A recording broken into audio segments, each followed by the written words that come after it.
When you're face to face with an arrogant or toxic person, the very first instinct your body has is to react. Maybe you feel your chest tighten, your jaw clench, or your heart rate climb like you're about to step into a boxing ring. That's your brain going into defense mode because arrogance feels like an attack and your body wants to protect you. The problem is when you let that natural impulse take over, you usually give the other person exactly what they want, a reaction. And that's the key thing to remember. Arrogant people thrive on pulling you into their chaos because your reaction feeds their ego. Staying calm doesn't mean you're weak or passive. It means you're smart enough not to hand over control. Picture arrogance like a storm coming at you. It's loud, it's messy, and it wants to pull you in. Now imagine yourself as a rock planted firmly in the ground. The storm can rage, the wind can howl, but that rock doesn't move. When you stay grounded in a conversation, you stop the storm from controlling the environment. This is about posture, breathing, and tone. Keeping your voice level, your shoulders relaxed, and your pace slow sends a signal not just to them, but to yourself that you're in control of the moment. Think about the last time you saw someone lose their cool in a heated exchange. They might have had a valid point, but the moment they snapped, the focus shifted from the argument to their outburst. That's what arrogance feeds on, distraction. A toxic person doesn't need to prove they're right. They just need you to look wrong. That's why your calm is your superpower. Instead of throwing energy into proving a point, you save it by refusing to get pulled into a shouting match. Your calmness exposes their chaos without you having to say a single word. One of the best techniques to stay grounded is to pause before responding. Silence is uncomfortable for arrogant people because they thrive on speed, dominance, and control of the narrative. When you give yourself a pause, even just a couple of seconds, it's like putting a buffer between their chaos and your peace. That short pause allows your rational brain to catch up with your emotional brain. Suddenly, you're not reacting, you're choosing how to respond. That little shift gives you the upper hand because you're operating on intention, not impulse. Another powerful move is to anchor yourself with body language. Toxic people pay attention to how you react, and your body often speaks louder than your words. If you're crossing your arms tightly, tapping your foot, or rolling your eyes, you're giving away your agitation. Instead, try grounding yourself physically. Keep your feet flat on the floor, your shoulders back, and your hands relaxed. This physical stability reflects emotional stability, and it communicates that their arrogance isn't shaking you. It's not about pretending you don't feel irritated. It's about choosing not to let your irritation leak out in a way that gives them control. And here's the thing most people forget. Calm is contagious. When you maintain your composure in the face of arrogance, it changes the temperature of the whole conversation. Even if the other person doesn't calm down, everyone else who might be observing the exchange will notice who stayed level-headed and who lost control. Your calm presence sets a tone of authority, and authority doesn't shout, it doesn't scramble, it doesn't need to prove itself. Authority just stands firm. When you embody that, you flip the script because suddenly their arrogance looks smaller compared to your groundedness. The last piece of staying calm and grounded is self-talk. When arrogance comes at you, it's easy to take it personally, but most of the time, their behavior has more to do with their insecurity than your worth. Remind yourself in that moment, this isn't about me, this is about them.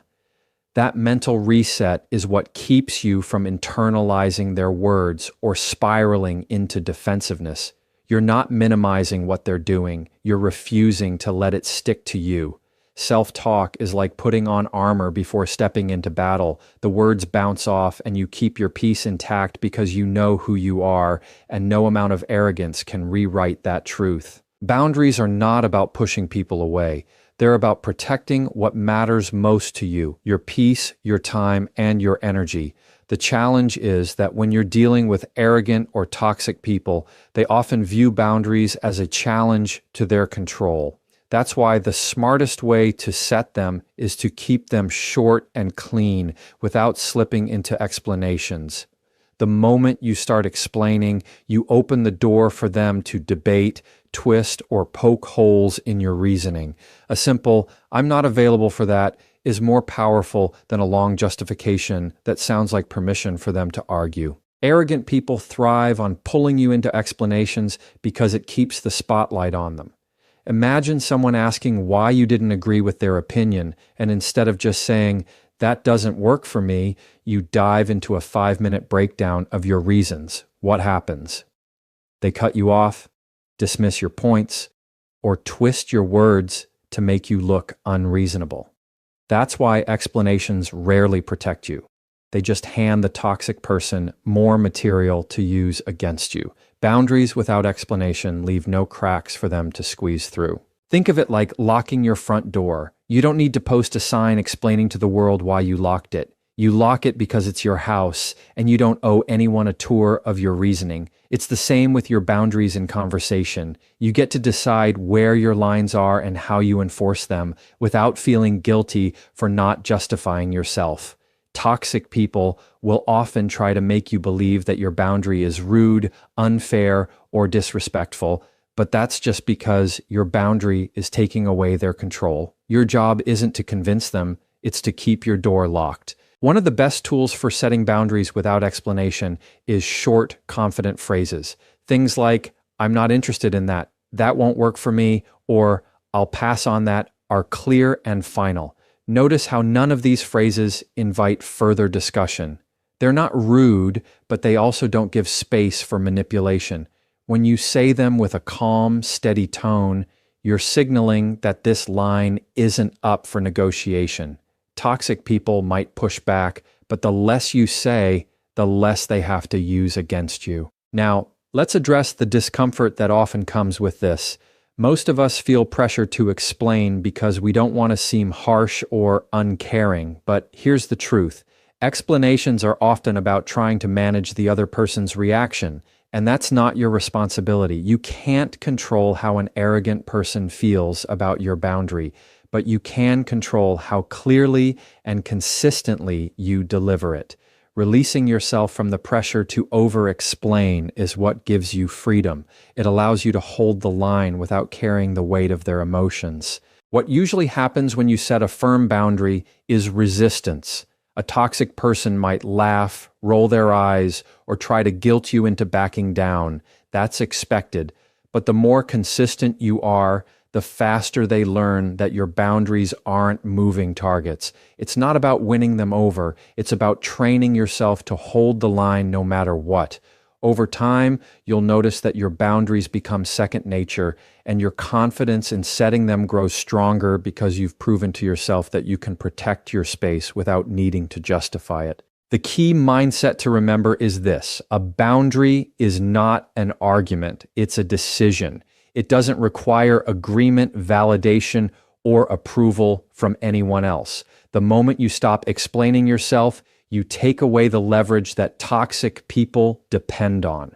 Boundaries are not about shutting people out. They're about creating the conditions where respect can exist. And when someone refuses to respect your boundary, that tells you everything you need to know about how much access they should have to your time, your energy, and your peace. Toxic and arrogant people love to bait you into a fight because arguments give them the spotlight they're hungry for. The more emotional you get, the more they feel like they're winning. That's why one of the smartest tools you can keep in your pocket is the use of neutral phrases. These are short, calm responses that don't agree with their arrogance, but also don't fuel it. Neutral phrases let you redirect the conversation without turning it into a power struggle. They keep the control in your hands, not theirs. Think about it like dealing with someone who's tossing verbal hooks into the water, trying to reel you in. Every sarcastic jab, every condescending tone, every unnecessary lecture is just another hook. If you bite, they've got you in the argument. But when you respond with something neutral like, "That's one way to look at it," you're acknowledging their comment without stepping on the hook. They don't get the fight they want, and you don't get pulled into wasting your energy. Neutral phrases are powerful because they break the cycle of escalation. Normally, arrogance thrives in a back and forth rhythm. They make a comment, you defend, they push harder, and the tension builds. But when you drop a neutral phrase, it's like putting a wrench in the gears. Suddenly, there's no momentum for the argument to build on. Instead of rising to their level of intensity, you keep the tone flat, and that flatness kills the fuel they were hoping to run on. Here's the beauty of it. Neutral doesn't mean dismissive or sarcastic. It's not rolling your eyes and saying, whatever. That would still feed the fire. Neutral is steady, polite, and short. Phrases like, I see what you mean, or interesting perspective are perfect because they give nothing to grab onto. They don't validate arrogance, but they don't challenge it either.